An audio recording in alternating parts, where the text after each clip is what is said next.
بسم اللہ الرحمن الرحیم۔ تلاش حق، قسط نمبر 8، آخری قسط۔ چل مسافر چل۔ آج 3 مہینے کے بعد ظفر نگری پاک یمن شاہ سے واپس شیراز کے گھر لیا شہر آیا تھا۔ شیراز اسے دیکھ کر بہت خوش ہوا۔ شیراز بھی سرکار کی شہادت کے بعد کچھ دن تک نگری پاک جاتا رہا تھا، لیکن پھر اس کو اپنے والد کے پاس دبئی جانا پڑ گیا تھا، اور وہ بھی چند دن پہلے واپس آیا تھا تو نگری پاک میں اس کی ملاقات ظفر سے ہوئی تھی۔ شیراز نے پوچھا، ظفر بھائی، مرشد کریم سید محمد جعفر زمان نقی البخاری سرکار دامت اللہ تعالیٰ کی شہادت کے بعد آپ کی طبیعت بہت خراب ہو گئی تھی۔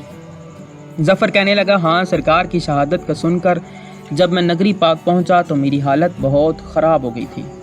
کتنی بار غش آ جاتا تھا، کافی دن بیمار رہا۔ اس دوران والدین بھی لندن سے پہنچ گئے تھے اور وہ مجھے واپس لے کر جانا چاہتے تھے، لیکن میں نے کہا کہ ابھی میں ٹھیک ہوں اور مرشد پاک کے چہلم تک یہیں رکوں گا۔ شیراز نے پوچھا، ظفر بھائی، اس دوران آپ نگری پاک میں کیا کرتے رہے ہیں؟ ظفر نے کہا، میرا تو زیادہ وقت مرشد کریم دامت اللہ تعالیٰ کی تربت پر گزرتا رہتا تھا۔ دن رات وہیں بیٹھے انہیں یاد کرتا رہتا اور ان سے باتیں کرتا رہتا تھا، روتا رہتا تھا۔ آج جب بانی مقصد سرکار دامت اللہ تعالیٰ باہر تشریف لاتے حدیث پاک کا درس دیتے تھے تو ان کی بارگاہ میں حاضری دیتا تھا۔ ظفر کے آنسو نکل آئے۔ شیراز نے پوچھا، کیا ہوا ہے؟ ظفر نے کہا، یار شیراز، جب میں مرشد کریم کی ظاہری حیات میں نگری پاک آیا تھا تو بانی مقصد سرکار دامت اللہ تعالیٰ کی زیارت سے کئی بار مشرف ہوا تھا۔ اس وقت بھی بیمار ضرور تھے، لیکن بہت بہار تھی۔ جناب کے چہرے پر ایک عجیب سی مسرت تھی، لیکن اب جب مرشد سرکار نے پردہ پسند فرمایا تو بانی مقصد سرکار دامت اللہ تعالیٰ کے چہرے پر دکھ نمایاں تھا۔ گویا وہ اظہار کرنا پسند نہیں فرماتے ہیں، لیکن آنکھ والا ان کے کرب کو دیکھ سکتا ہے۔ یار، ایک دن تو قیامت ہی ہو گئی۔ سردیوں کی دوپہر کا وقت تھا، سورج پوری طرح روشن تھا۔ باہر دھوپ میں بیٹھنا پسند فرمایا، بہت دیر خاموش بیٹھے رہے، پھر اچانک فرماتے ہیں، بتیاں چاہ لوہا،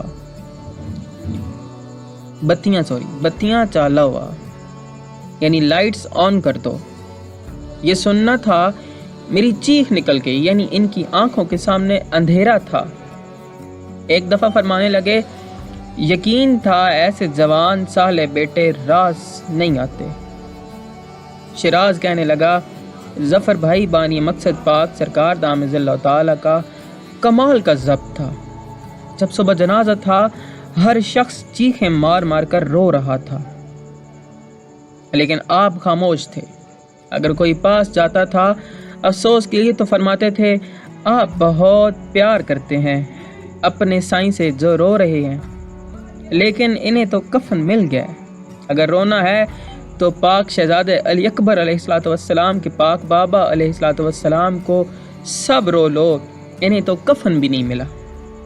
ظفر کہنے لگا، بالکل ایک محفل میں جب مرشد پاک دامت اللہ تعالیٰ کے لیے اظہار تعزیت کیا تو فرمانے لگے، ان کے جانے کا دکھ ہے، لیکن غیبت شہنشاہ زمانہ اجل اللہ فرج شریف کا دکھ اس سے بہت زیادہ ہے۔ کبھی فرماتے ہیں، ان کے جانے کے بعد مقصد پاک کا ستون گر گیا ہے۔ ظفر کہنے لگا، سرکار کی تربت پر سفید علم پاک نصب فرما دیے۔ جب کسی نے وجہ پوچھی تو فرمایا کہ عرب میں جب کسی کا انتقام بقایا رہتا ہو تو اس کی قبر پر علم لگایا جاتا تھا۔ شیراز نے پوچھا، ظفر بھائی، کیا مرشد پاک سرکار کے بڑے بھائی بھی باہر آتے تھے؟ ظفر نے کہا، کبھی کبھار مجلس میں آنا پسند فرماتے تھے، لیکن وہ زیادہ تر اپنے کمرے میں رہنا پسند فرماتے تھے۔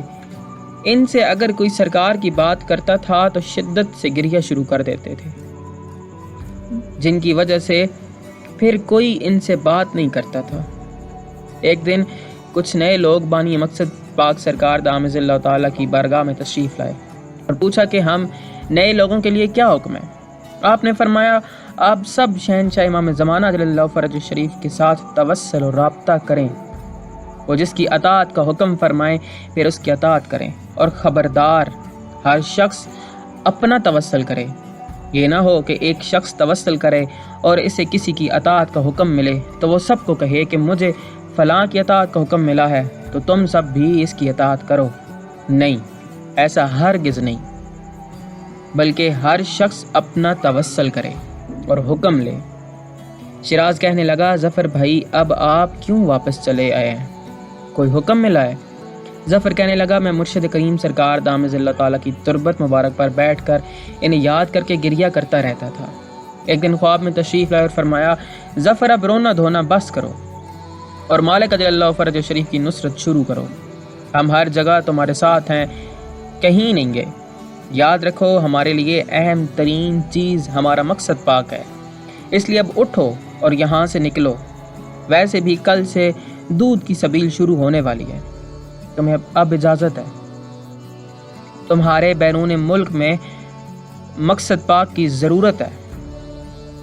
میری آنکھ کھلی تو صبح جا کر تربت پر الوداعی سلام پیش کی اور بانی مقصد سرکار دامِ ظلہ تعالیٰ کی بارگاہ میں حاضر ہوا، جنہوں نے کمال محبت سے فرمایا، آپ کو اجازت مل گئی ہے، اب نصرت شہنشاہ امام زمانہ اجل اللہ فرج شریف کے لیے اپنی ساری توانائیاں استعمال کرو۔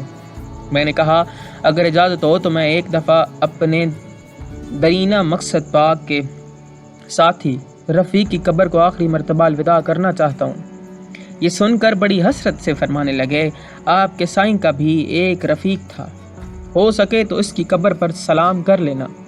ان رفیقوں کی بڑی قربانیاں ہیں، خود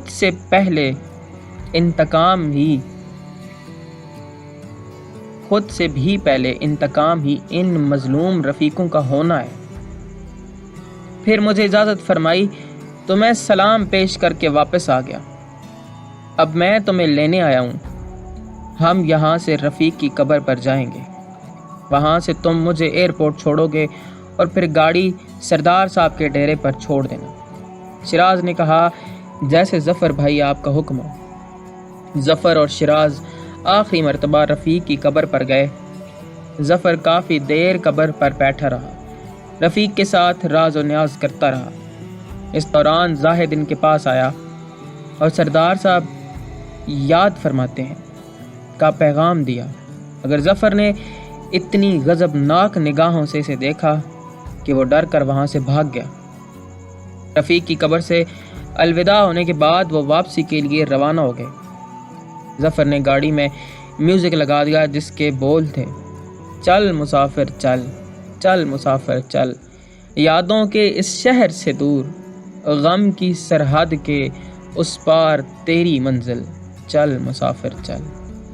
عباس حمدانی 59۔ یا رب محمد و آل محمد صلی علی محمد و آل محمد وعجل فرج آل محمد۔